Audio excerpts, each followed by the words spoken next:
All right, guys, in this one, we're going to be talking about the spot removal tool. This is a pretty powerful tool to really start manipulating the image, getting rid of things that you don't want in your photo. It's kind of like a poor man's way to remove things from a photo.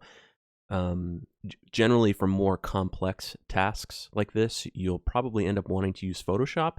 But if it's just a quick little spot you want to get rid of, hence the name spot removal, or just a simple object you want to try to get out of the photo, this is the tool that is going to help you do that. So let's give a quick overview of the ins and outs of how this tool works.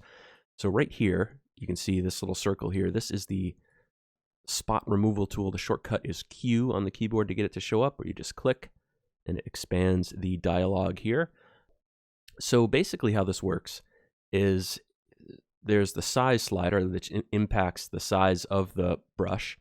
And you can click and drag here to make it bigger or smaller, or you can also use your mouse wheel. As I scroll the mouse wheel here, it gets bigger or smaller. And then if you hold down the Shift key, as you scroll, it impacts the feather slider. And you can see how that works. And basically what the feather is it controls how hard of an edge you want on your brush. So right here we have more feather. You can see the inner circle and the outer circle. In between those two lines is where it starts to act as like a gradient, and the edge is just really soft as it gets more to the outer edge of the circle. Whereas if you had a brush with no feather and just had a really hard edge, it would be a really abrupt, hard edge to the brush. So I'll get into this with some examples here, and you can kind of see what I'm talking about here.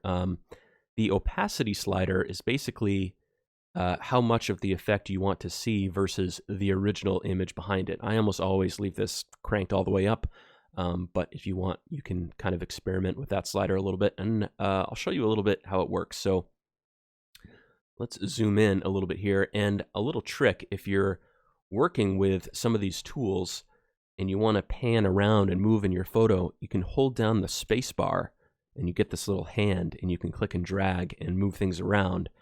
So that's how you can sort of pan around your photo as you're working with these different tools. So I'm going to make this brush a little bit smaller here.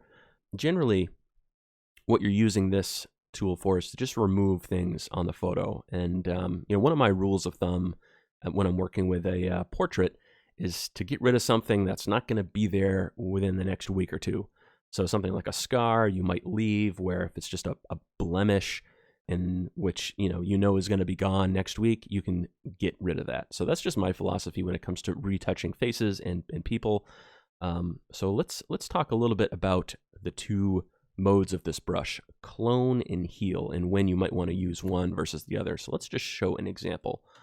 So clone, what clone is going to do is it's going to take an exact copy of somewhere else in the photo and copy that part exactly. Whereas heal is going to take the texture from the part you want to copy and blend it in with the colors and tones of the existing spot. So let's just show an example here.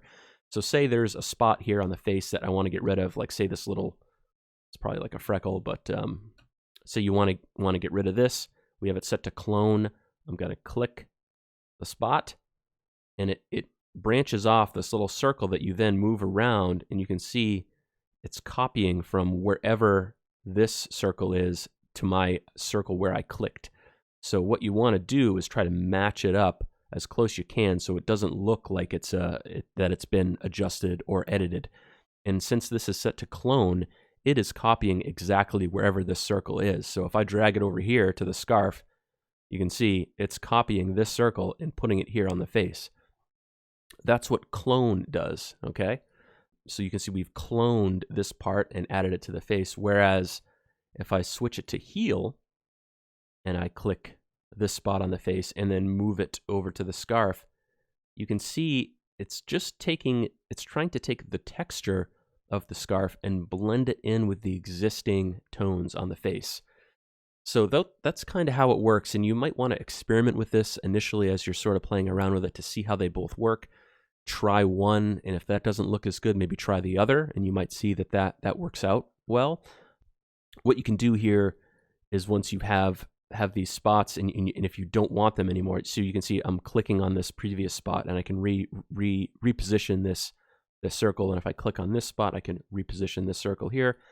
And if I don't want it, I can just press the delete key on my keyboard and it gets rid of it. And likewise, if I click this other one, press the delete key and get rid of it, and it's gone. So here's an example of maybe a blemish on the face. So we want to try to get rid of this. Right now it's set to clone.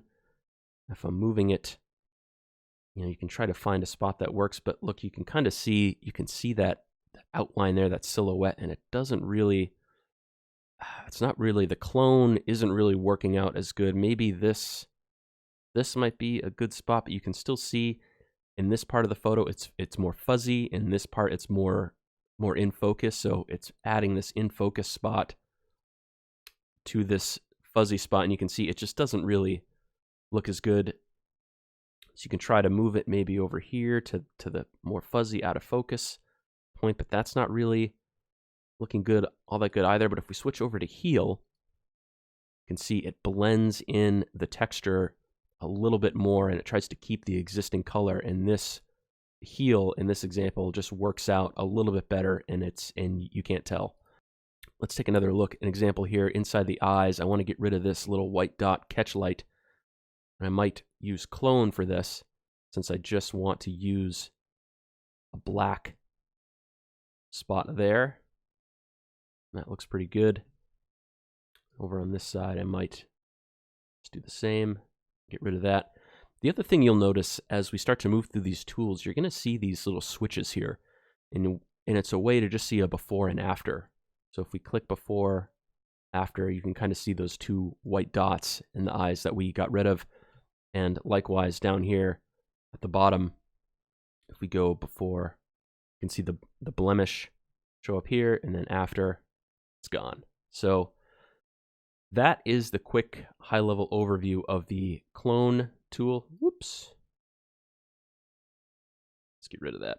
So that's just another example of another way you can use the tool that I'm going to get into. So for portraits, this is pretty much what I'm doing here. I'm just getting rid of little spots on the face, something that's not going to be there next week, and that kind of thing. So that is the spot removal tool for portraits. Let's go to another example. Let's go into this photo here. Let me actually reset this a bit. So up here you can see, oops, I have the tool selected. So let me pan up here. You can see some sensor dust has shown up in my photo, and you could find that, if you're not keeping up with cleaning your sensor and you shoot at high aperture values, right now this is at f11. If you shoot at a higher aperture value, you'll notice more of these artifacts that show up in your photo from your sensor or your lens. And what you want to do is make the little spot removal tool about the size of the spot. You just click it, try to match up a point in the sky that looks similar. And you can see Lightroom does a pretty good job about initially picking the spot you want to use. We can go through and clean this up here. If you've gone a while between cleanings of your sensor, you might find that this becomes very tedious, and you'll find that you're doing this with a lot of your landscapes. You'll want to go ahead and clean that sensor. Another thing that you can do here as you're using the spot removal tool, you'll see that it keeps the outlines of the different spots that you've used, and after a while, if you've done this a lot, it'll start to clutter up your photo, so you can't really see the photo behind these spots, and they just sort of get in the way. And to just quickly hide all these spots, you can press the H key on your keyboard, and you can see they go away, and it lets you just get a better picture. Oh, there's a spot here that we missed, so I'm gonna get rid of that. Press the H key, you can hide these spot removals, and then press the H key again to make them show up. So you can see that's cleaned up a little bit more. Let's go to the before. You can see all those spots come in. The after gets cleaned up. So that's primarily how you're using this for landscapes. Let's actually crop this photo now that we've learned how to crop our photos using the horizon here to straighten this out a little bit. So the other thing you can do with the spot removal tool is actually paint away certain objects, similar to what you can do in Photoshop. Now, this doesn't work as good as Photoshop. And if you want to do a more professional job, or if the thing you're trying to remove requires a bit more finesse, you'll probably want to take the image into Photoshop. But just for basic stuff, you can pretty much do an okay job now in Lightroom. So let me just show you an example here of this little sign, this no trespassing sign. This is a little complex. You can see there's some barbed wire here and a couple other posts. But, you know, zoomed out, if you were to just sort of paint the sign away, it wouldn't look too bad. And I can show you how to do that. So with your spot removal tool selected, you have it set to clone for the most part. You want to use clone for this. And adjust the brush so you have a size that covers the object. And I'm going to go relatively quick here for time's sake, but you know, you might want to take a little bit more time on this than I am doing here. But basically, you just paint over the object like so, and then let go, and then try to just clone a piece of the scenery that looks like it might fit there. And then once you're set, you can, you know, hit the H key to hide the control points. You can kind of just get a look, and, you know, zoomed in like this, you can clearly see there's maybe a little something going on here. But if you zoom out, if we just close this here, you can't really see that anything funky happened here.